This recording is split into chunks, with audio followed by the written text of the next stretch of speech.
Butcher of Plainfield.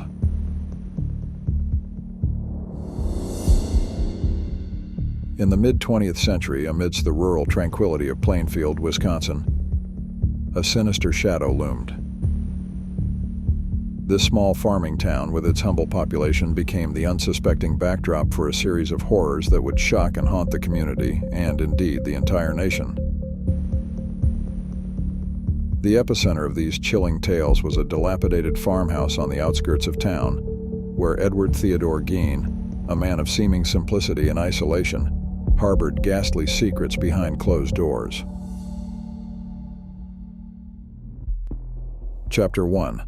A Troubled Beginning. Edward Theodore Gein's life began amidst the mundane rhythms of Plainfield, Wisconsin on August 27, 1906. The world into which he was born was a turbulent one, with his home life steeped in dysfunction and shadowed by an ominous cloud of religious fanaticism.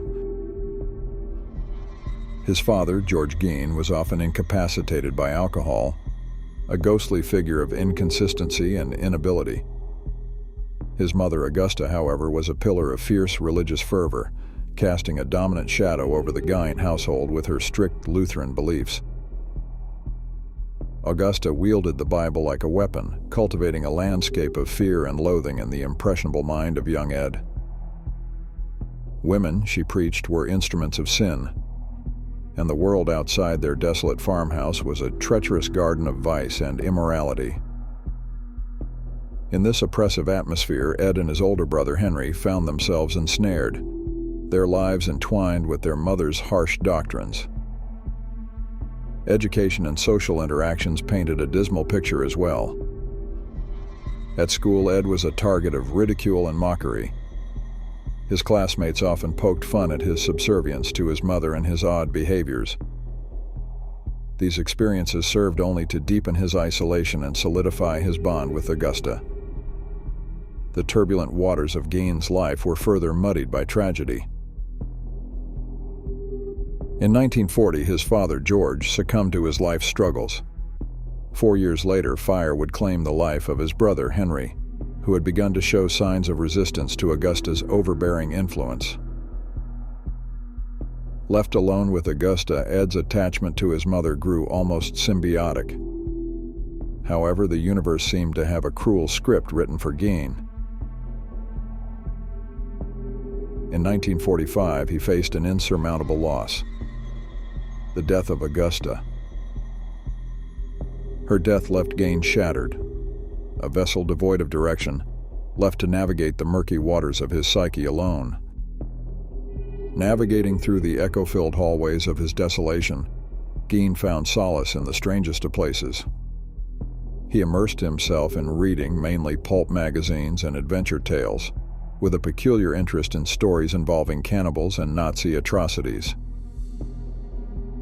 Thus, the foundation was laid. A dark and twisted path stretched before Ed Gein, leading into the abyss of unimaginable horrors. His life became a playground for the macabre, where the boundaries between life and death blurred, and a chilling tale of terror began to unfold.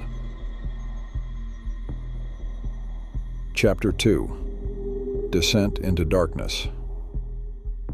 In the gloomy isolation that followed his mother's death, Edward Gein's already fragile mind began unraveling. Threading a darkened path of madness and morbidity, his lonely days and haunting nights were consumed by an unnerving obsession with the mysteries of life and death, the female form, and the unsettling tales of human atrocities he consumed in his readings. The barren walls of the Gein farmhouse, increasingly shrouded in neglect, became the canvas upon which his darkest fantasies were grotesquely painted. His nocturnal sojourns took him to the grim gateways of local cemeteries. Under the ghostly glow of the moon, Gein violated the sanctity of the grave, exhuming the bodies of recently deceased women who bore a resemblance to his deceased mother, Augusta. His actions, driven by a sinister curiosity, sought to fulfill a chilling desire, to create a woman's suit that would allow him to become his mother, to embody the essence of femininity that he both revered and feared. Back within the grim shadows of his home, the stolen bodies became the subjects of horrifying transformations. His disturbing creations knew no bounds. He fashioned masks from the skin of women's faces and clothing from their body parts, turning the skin into leggings and even a corset. However, the dead could not satiate the growing darkness within Gein for long. December 8, 1954.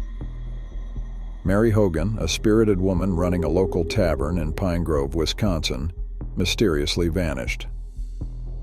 Her disappearance left the community in a swirl of uncertainty and whispers, but it was the grim landscape of Ed Gein's crimes that would later unveil the horrifying truth behind her absence. Gein's twisted fascinations had begun to spiral, no longer confined to the dead's passive vulnerability. In the shadows of his madness, a darker intent brewed, one that sought to claim the essence of the living. Mary Hogan became the tragic focus of this deadly curiosity. Within the grim theater of his fantasies, Gein had committed an act of unthinkable horror. He had taken Mary Hogan's life. When the authorities unraveled the gruesome tapestry of Gein's crimes, they stumbled upon a disturbing revelation. Amongst the horrifying inventory of human relics that littered his home, they discovered organs stored in the refrigerator, a heart found in a saucepan, and a face mask in a bag containing a woman's head. These macabre artifacts were the remnants of Mary Hogan's existence, markers of her tragic fate at the hands of Gein's madness. Mary Hogan's murder marked a terrifying evolution in Gein's descent into darkness, revealing a capacity for violence that had been previously obscured by the passive nature of his grave robberies. November 16, 1957. This day became a watershed moment in Ed Gein's descent into infamy. Bernice Warden, a beloved member of the Plainfield community and a store owner, mysteriously vanished. Suspicion soon cast its grim shadow on Gein. The authorities, driven by the urgency of discovery and the whispers of the town, found themselves at the threshold of Gein's house of horrors. Their search unveiled a sight of unspeakable terror. Bernice Warden's lifeless body, mutilated and hung upside down, was discovered in a shed. Her head and the head of Mary Hogan, who had disappeared 3 years earlier, were found inside the house, amidst a nightmarish array of human relics. A chilling silence fell upon Plainfield as the grim revelations of Edward Gein's actions emerged from the shadows. The community was left grappling with the realization that among them had walked a man whose mind had become a theater of horror, playing out acts of an inconceivable nature. Chapter 3: Exposure and Trial.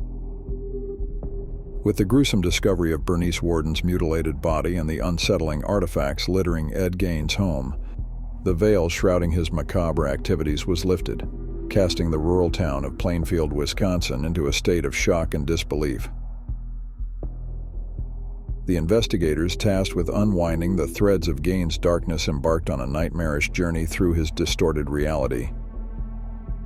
Through meticulous investigation and questioning, the depths of Gein's depravity began to surface, sketching a haunting portrait of madness. Gein, in a dispassionate demeanor, narrated the chilling tapestry of his crimes, unveiling a morbid curiosity that saw the dead as objects of transformation and utility. He confessed to multiple instances of grave robbing, admitting to pilfering the bodies of recently deceased women and violating their remains in acts too gruesome to fathom. His confessions did not stop at the desecration of the dead. In the harsh light of exposure, the shadows of 2 murders loomed ominously. Gein was linked to the disappearance and subsequent murder of 2 women, Bernice Warden and Mary Hogan. The revelations of these acts cast a darker, more ominous shadow over his already horrifying tableau of crimes.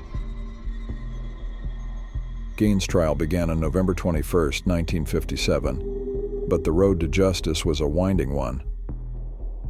The courtroom became a theater where the horrifying drama of his crimes was laid bare. The trial unveiled the magnitude of Gein's darkness. As evidence, investigators presented the masks made from human faces, furniture upholstered with human skin, belts made from nipples, and skull-made bowls. The court became a gallery displaying the grotesque artifacts of his horror. The revelation of Bernice Worden's fate was met with revulsion and disbelief. Her decapitated body, gutted and hung from the rafters like a hunter's catch, unveiled a level of brutality that left even seasoned investigators aghast. However, questions regarding his mental state became paramount, leading to evaluations that sought to peer into the labyrinth of his troubled mind. Ultimately, Gein was deemed unfit to stand trial and was subsequently committed to the Central State Hospital for the Criminally Insane in Waupun, Wisconsin.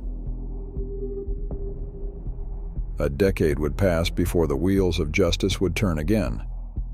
In 1968, Gein faced the court once more, and amidst the legal deliberations, he was found guilty of the murder of Bernice Worden, but was adjudged insane and spent the remainder of his life confined within the walls of mental institutions. The shadowy tale of Edward Theodore Gein has since woven itself into the grim fabric of American criminal folklore. His disturbing acts, lying at the darkest extremes of human behavior, left indelible marks, not just on the quiet community of Plainfield, Wisconsin, but also on the collective psyche of a society left grappling with the brutal realities of such horrifying manifestations of madness. The macabre inventory of Gein's crimes resonated with a chilling echo in the halls of popular culture. His life, marked by unspeakable acts, became a gruesome inspiration, feeding the roots of fictional horror. Stories and films, notably Psycho by Alfred Hitchcock, The Texas Chainsaw Massacre, and Silence of the Lambs, borrowed elements from the twisted realms of Gein's existence, weaving them into narratives that would terrify audiences and cement Gein's place as an icon of horror. Gein's personal journey through the justice system concluded behind the somber walls of mental institutions, where he remained a prisoner of both the law and his fractured mind until his death on July 26, 1984. However, the echoes of his horrors have transcended time, reverberating as whispers in the corridors of criminal history and tales of terror.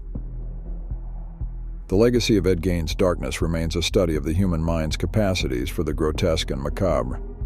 His tale, a chilling testament to the blurred lines between reality and the realms of horror fiction, continues to haunt the nightmares of the curious, serving as a grim reminder of the existence of unthinkable evils in the shadows of ordinary lives.